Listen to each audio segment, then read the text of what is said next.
Welcome to Aarti classes. हमारे accountancy का पहला चैप्टर है क्लास 12th का। और आज हम इसमें सारे बेसिक्स कवर करेंगे। तो मैं आपको बता दूं कि सबसे पहली बात आप समझ लीजिए कि पार्टनरशिप होता क्या है। आज तक अभी तक जो आप पढ़ते आए हैं वो एक सोल प्रोप्राइटर के बारे में पढ़ते हैं। 11th पूरा का पूरा सोल प्रोप्राइटर पे था। और अब हमें 12th में पार्टनरशिप पे पढ़ना है। ओके, ये बिल्कुल ही अलग है क्लास 11th से। तो आप लोग बिल्कुल देखिए, मैं बताती हूँ। पार्टनरशिप एक तरीके का रिलेशन है जिसमें हम लोग बिजनेस करते हैं। जैसे कि पार्टनर, एक पर्सन है पार्टनर ए। ओके, और उसने बोला, एक पर्सन पार्टनर बी से, ओके, एक पार्टनर बी से बोला कि चलो आज हम लोग ना एक बिजनेस करते हैं। अब हम लोग स्टार्ट करते हैं, हमारे पास पैसा है। अब हम लोग अपना पैसा को क्या करते हैं, यूटिलाइज करते हैं। ये क्या हो गया, हमारा फर्म हो गया। ओके, इन्होंने कहा ना कि अब हम लोग कुछ बिजनेस करेंगे, किसी भी चीज का हो सकता है। ओके, तो अब इन लोगों ने क्या किया, अब उसे बिजनेस तो किया। उन्होंने कैपिटल लगाया। कैपिटल अपनी लगाने के बाद उन्होंने क्या बोला, अब अब अर्निंग जो हुई उसके बाद अब क्या हो सकता है कि अब इनका प्रॉफिट का डिस्ट्रीब्यूशन होगा। ओके, अब मान लो हमारे पास कितना था, 100 रुपीज अर्निंग हुई थी। अब इनका प्रॉफिट का डिस्ट्रीब्यूशन कैसे होगा, इसका भी एक रेशियो डिसाइड होने वाला है। हो सकता है ये लोग इक्वल दें, यानी 1:1 में हो सकता है। हो सकता है कि बोले पार्टनर है कि नहीं, मैंने ज्यादा कैपिटल लगाया तो मुझे ज्यादा प्रॉफिट मिलना चाहिए। तो हो सकता है 2:1 हो जाए, या सो ऑन की और भी हो सकता है। तो पार्टनरशिप बेसिकली एक सिर्फ और सिर्फ रिलेशन है जब पर्सन एग्री करते हैं और अपने आप को रजिस्टर करते हैं, या कोई भी ये एक एग्रीमेंट के साथ चलना रहता है। और होता है जो हमारा रिटन एग्रीमेंट होता है उसको हम लोग पार्टनरशिप डीड। और एक ओरल एग्रीमेंट होता है, इसका ऐसा कोई नाम नहीं है। अब मैं आपको इसका डेफिनेशन बता दूँ। देखिए, क्या है पार्टनरशिप, जो है डिफाइन किया गया है किसके द्वारा, इंडियन पार्टनरशिप एक्ट 1932। सेक्शन कौन सा, 4। बस आपको बस इतना याद रखना है कि ये इंडियन पार्टनरशिप एक्ट 1932 के द्वारा किया गया है। ये कभी कभी एमसीक्यूज में छोटे मोटे पूछ लेता है। अभी ये आपका डेफिनेशन है जो बोलता है कि partnership is the relationship between persons who have agreed to share the profit of a business carried on by all or any one of them acting for all। इसका मतलब ये होता है, पार्टनरशिप एक रिलेशनशिप है। किसमें, पर्सन्स में। Persons मतलब क्या होता है, या तो दो पर्सन है, मिनिमम दो पर्सन। ओके, या दो से ज्यादा रहे। ठीक, दो रहे या दो से ज्यादा रहे। ओके, ये बोलता है कि एक रिलेशन होना चाहिए पर्सन में जो अपने क्या करते हैं, प्रॉफिट को शेयर करेंगे। कब, जब वो बिजनेस को कैरी करेंगे। ठीक, और कैरी कैसे होगा, एक एक सिंगल पर्सन भी कर सकता है, कैरिड ऑन बाय ऑल मतलब एक सभी के साथ हो सकता है, या उसमें के कुछ पर्सन ही उस फॉर्म को कैरी करें। पर प्रॉफिट सब में रेशियो जो डिसाइड होगा उसके अनुसार बटेगा। ओके, ये एक नॉर्मल सा, और एक बोल सकते हैं कि मीनिंग लिखा हुआ है, आप बस पढ़ लीजिए। मैंने तो आपको बता ही दिया कि क्या है, तो मैं अब आगे बढ़ लेती हूँ। ओके, अब मैं आपको फीचर्स बताती हूँ। ठीक, फीचर्स, एक दो मेन फीचर्स मैं आपको बताती हूँ कि क्या क्या है मेन फीचर्स। ओके, टू और मोर पर्सन, यहाँ पे दिख रहा है आपको, टू और मोर पर्सन। टू और मोर पर्सन, टू और मोर पर्सन का मतलब जो मैंने अभी आपको बताया कि या फर्म जो है उसमें या तो कितने दो पर्सन होने चाहिए या दो से ज्यादा होने चाहिए। बोलता है कि पार्टनरशिप में एटलीस्ट कितना पर्सन होना चाहिए? 2%। ओके। और मैक्सिमम जो होना चाहिए वो 50 होना चाहिए। ओके। और हम लोग आगे देखते हैं, ये हमारा पहला था। अब हम दूसरा देखते हैं, ये एग्रीमेंट। एग्रीमेंट के बारे में मैंने पहले भी बताया था कि पार्टनरशिप जो है वो एग्रीमेंट के बेसिस पे चलता है। या तो ओरल हुआ या तो रिटन हो जाएगा। ओरल में हम ऐसे ही डिसाइड कर लेते हैं, जैसे मैं हुई एक पार्टनर, जैसे मैं एक पार्टनर हो गई, ठीक, मेरा नाम ए से, मैं एक पार्टनर हो गई, और मेरी एक फ्रेंड वो भी मेरी बिजनेस की पार्टनर है। और हम दोनों ने ना सोचा कि एग्रीमेंट नहीं करते, हम लोग अपने, हमारा भरोसा है, अब हम लोग ऐसे ही मान लेते हैं कि हमारा जो प्रॉफिट होगा ना वो इक्वली बटेगा। ठीक। ठीक। तो ये हमारा ओरल एग्रीमेंट होता है। और रिटन एग्रीमेंट कैसे होता है? रिटन एग्रीमेंट जैसे कि, अब मान लो मैं एक पार्टनर, मतलब मैं एक पर्सन हूँ और मैंने किसी और को बोला, मेरा उतना खास भी नहीं पता लेकिन फिर भी मैंने एक पर्सन को बोला, उतना ज्यादा मुझे उस पर भरोसा नहीं है, ठीक, तो मैंने बोला ना कि हम लोग रजिस्टर करवा लेते हैं, ठीक, रजिस्टर करवा लेते हैं, तो उसको हम लोग क्या बोलते हैं रिटर्न में, ठीक, उसको हम लोग क्या बोलते हैं? Partnership deed. ठीक। उसको हम लोग क्या बोलेंगे? Partnership deed. अब बिजनेस के बारे में बताती हूँ कि पार्टनरशिप जो है वो पार्टनरशिप जो है वो कोई मोटिव से किया जाता है, ठीक, जैसे कि वो सिर्फ बिजनेस करने के लिए किया जाता है। ये नहीं है कि मैं चोरी करने जा रही हूँ तो मैंने बोला कि मेरे साथी को, तो वो मेरा पार्टनर हो गया, ऐसे नहीं होता है पार्टनरशिप। ठीक। पार्टनरशिप किस लिए होता है? सिर्फ और सिर्फ एक बिजनेस करने के लिए। ओके। उसके बाद हमारा टॉपिक आता है कौन सा? Profit sharing. मैंने आपको भी बताया था कि मैं एक पार्टनर हूँ, जैसे मैं एक पार्टनर हूँ और मेरा एक फ्रेंड है वो भी पार्टनर है, और हम दोनों ने डिसाइड किया कि हम लोग इक्वली लेंगे। ठीक। हम लोगों ने क्या डिसाइड किया कि हम लोग इक्वल लेने वाले हैं, तो इसका मतलब हमारा रेशियो क्या हो जाएगा? 1:1। यानी वो भी आधा लेगा, यानी जैसे बोलते हैं 50-50। या ये भी हो सकता है कि हम लोग डिसाइड कर लें कि नहीं, तुम 2% ले लो और मुझे 1% दे दो। ठीक।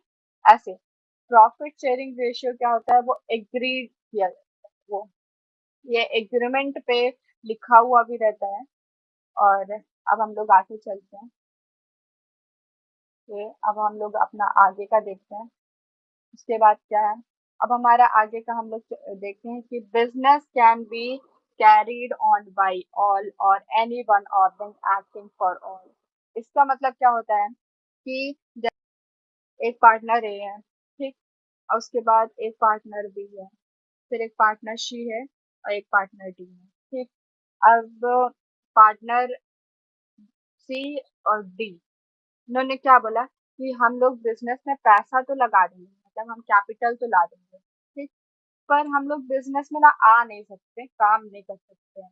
तो एक काम करना, आप हमें ना कम पैसे देना, प्रॉफिट में आपका शेयर ज्यादा होगा आप दोनों का, पर बिजनेस में हम नहीं आ सकते। उन लोगों ने ऐसा बोला, ठीक।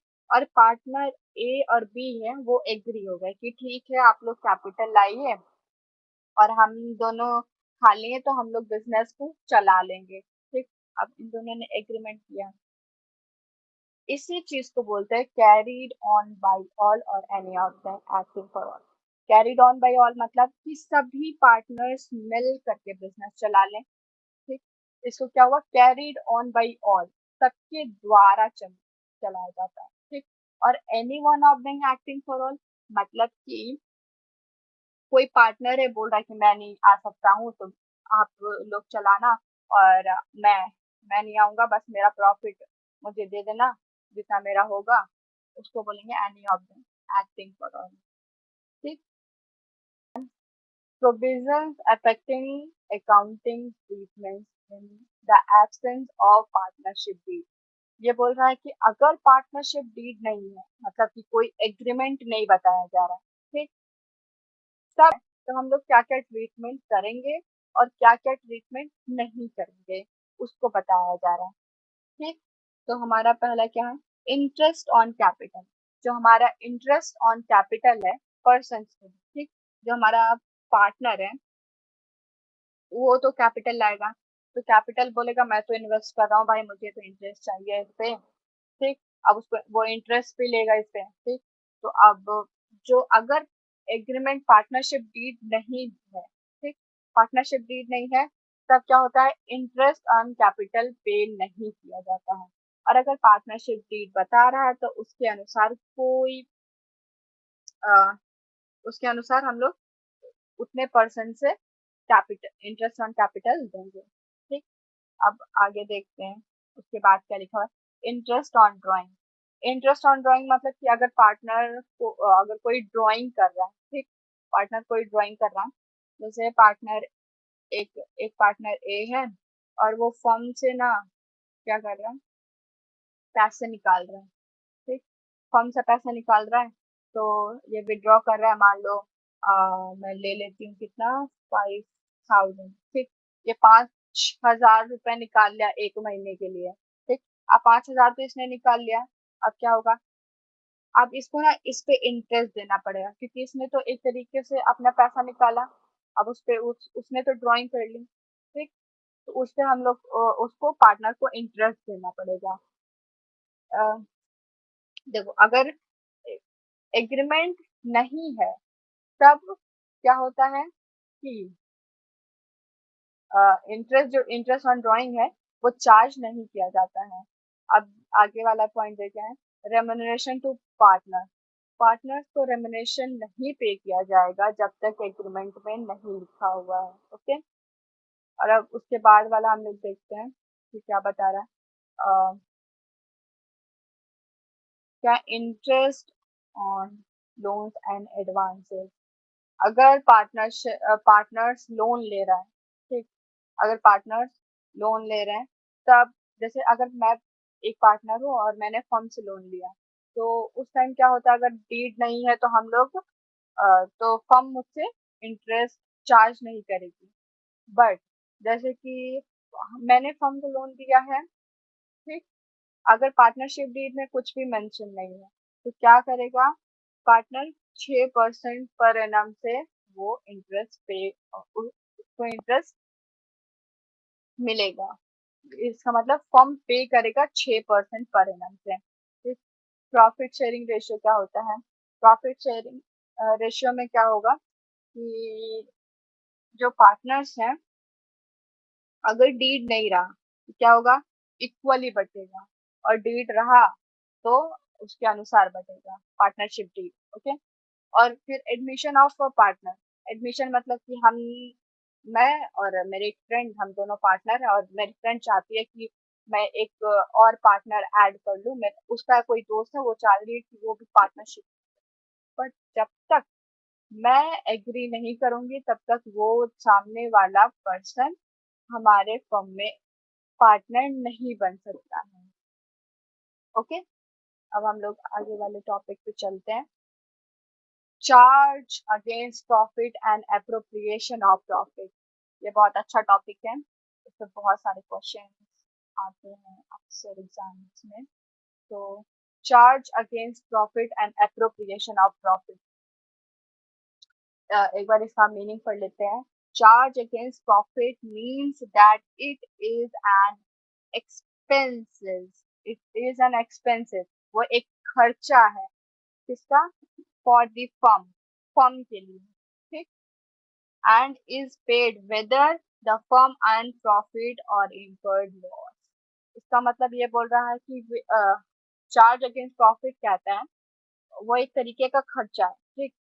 अगर फर्म प्रॉफिट अर्न कर रही है या नहीं कर रही है, वो लॉस में जा रही है, तो भी उसको वो पे करना ही पड़ेगा। जैसे इसके एग्जांपल्स बता देती हूँ मैं, इंटरेस्ट ऑन लोन। ठीक। क्या हो गए, इंटरेस्ट ऑन लोन हो गए, और रेंट हो गया, रेंट पेबल हो गया, मैनेजर का कमीशन हो गया, उसको पे करना ही पड़ेगा चाहे फर्म अर्न करे प्रॉफिट या ना करे। ठीक। और एप्रोप्रिएशन ऑफ प्रॉफिट क्या होता है कि अगर फर्म प्रॉफिट अर्न नहीं कर रही है तो वो पे करने की जरूरत नहीं है उसमें, साथ साथ जैसे कि इंटरेस्ट ऑन कैपिटल है, इंटरेस्ट ऑन कैपिटल है, जब तक वो चार्ज अगेंस्ट प्रॉफिट नहीं क्वेश्चन में मेंशन किया या नहीं ऐसा डिसाइड हुआ है, तब तक क्या होगा, अगर फर्म प्रॉफिट नहीं अर्न कर रही है तो पार्टनर्स को इंटरेस्ट ऑन कैपिटल नहीं मिलेगा। ओके, इसका एक बार डेफिनेशन क्या पढ़ लेते हैं। Appropriation of profit means distribution of net profit. ठीक, डिस्ट्रीब्यूशन ऑफ नेट प्रॉफिट, इसका मतलब इंटरेस्ट ऑन ड्राइंग हो गया, और उसके बाद पार्टनर को सैलरी हो गई, रेम्यूनरेशन एक्सेट्रा, ये सारी चीजें हैं जो एप्रोप्रिएशन में दिखाई जाती हैं। और इसको दिखाने के लिए ना हमारे पास एक अकाउंट बनता है। जैसे हमारा पीएनएल होता है, प्रॉफिट एंड लॉस अकाउंट। आप लोगों ने 11th में सीखा होगा, ट्रेडिंग बनाना सीखा होगा, पीएनएल बनाना सीखा होगा। तो ये उसी के जैसा होता है, पीएनएल एप्रोप्रिएशन अकाउंट, जिसमें हम लोग डिस्ट्रीब्यूशन ऑफ प्रॉफिट के बारे में बताते हैं। ठीक, अब आगे देख लेते हैं। ये एक डिफरेंस है दोनों में, जिससे charge against profit and appropriation of profit. Okay, तो मुझे नहीं लगता, मैंने तो सारा बता दिया। जैसे रिकॉर्ड करने के लिए, रिकॉर्डिंग में अभी मैंने बताया कि अप्रोप्रिएशन में क्या बता बनाते हैं हम लोग, profit and loss appropriation account. और उसके बाद चार्ज अगेंस्ट प्रॉफिट को हम लोग किस में दिखाते हैं, पीएनएल अकाउंट। ओके, प्रायोरिटी सबसे ज्यादा दी जाती है चार्ज अगेंस्ट प्रॉफिट को। पहले जितना भी चार्ज वाले एक्सपेंसेस होंगे, चार्ज अगेंस्ट प्रॉफिट के एक्सपेंसेस होंगे, पहले उन्हें दिया जाएगा। उसके बाद जो नेट प्रॉफिट बचेगा उसमें से फिर डिस्ट्रीब्यूशन वाला प्रॉफिट निकलेगा। मतलब सारा एप्रोप्रिएशन का दे करके फिर हमारा डिस्ट्रीब्यूटेबल प्रॉफिट निकलेगा, और उसके बाद वो हमारे पार्टनर्स में बटेगा। ठीक, और ये तो इसके एग्जांपल से मैंने अभी बताया तुरंत, अभी थोड़ी ही देर पहले। और ये